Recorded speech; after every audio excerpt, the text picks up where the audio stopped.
Hoje convivemos com algumas pessoas que têm opinião formada sobre quase tudo. Será que vivemos na sociedade da informação ou na sociedade dos pitacos?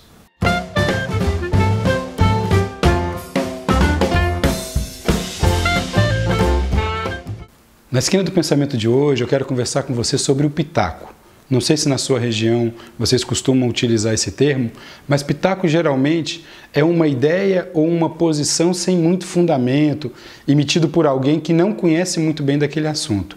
O pitaqueiro, então, seria uma pessoa que sai por aí distribuindo seus pitacos sobre tudo, de tudo um pouco.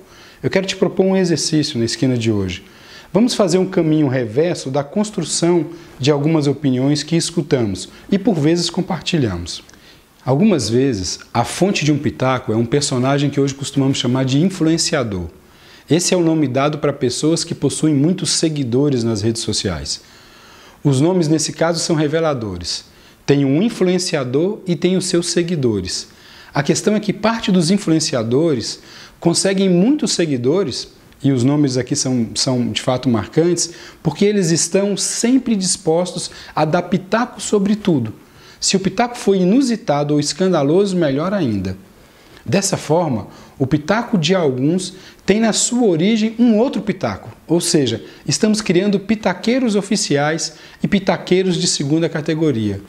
No mundo dos pitacos, das opiniões, que os gregos chamaram de doxa, é um mundo muito perigoso. O excesso de opinião sempre caminha com a superficialidade e com as certezas fáceis. Certezas que de longe aumentam o nosso conhecimento ou sabedoria, mas aumentam a nossa intolerância. Mas eu quero voltar para algumas palavras que me parecem importantes para compreendermos esse momento. Como insistia Paulo Freire, fazer um esforço de ler o mundo que mora atrás das palavras.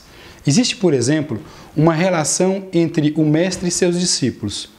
O discípulo ou os discípulos são as pessoas que acompanham e são formadas pelo mestre. De certa maneira, se aproximam de um determinado conhecimento ou revelação que é partilhado pelo mestre. E aqui temos uma meta interessante. Um dia, os discípulos irão superar o mestre. Outra relação acontece entre os influenciadores e seus seguidores. Quase sempre, o que alimenta essa relação não está colocado de forma clara à mesa. Por vezes, o que alimenta são produtos e lugares que seu influenciador divulga e recebe financeiramente em função disso. Mas o que interessa aqui é que o fundamento dessa relação, em vários momentos, está baseada no pitaco, na fofoca, no reino da opinião. Essa é uma relação onde o outro não sai melhor do que entrou. Qual é a meta em questão aqui? O que se alcança, além do status de divulgador de pitacos e consumidor de produtos indicados ou utilizados pelo influenciador? Pense que existe outra possibilidade de relação entre educadores, educadoras e seus educandos. Aqui não existe uma verdade a priori incontestável a ser revelada ou partilhada, muito menos pitacos a serem compartilhados. Quando isso acontece, nós deixamos de fazer educação. A meta a ser alcançada nesse caso aqui é que o outro, na sua relação com as outras pessoas, pense cada vez melhor. Que ele possa fazer amanhã o que hoje ele ainda não é capaz de fazer sozinho. É evidente que a realidade não é tão simples como eu estou sinalizando, mas eu suspeito que seguidores estão prontos para fortalecer, através dos seus pitacos, o reino das opiniões. Nesse reino, infelizmente não é um reino muito distante, a aprendizagem e a cidadania não fazem morada. Abração, viu?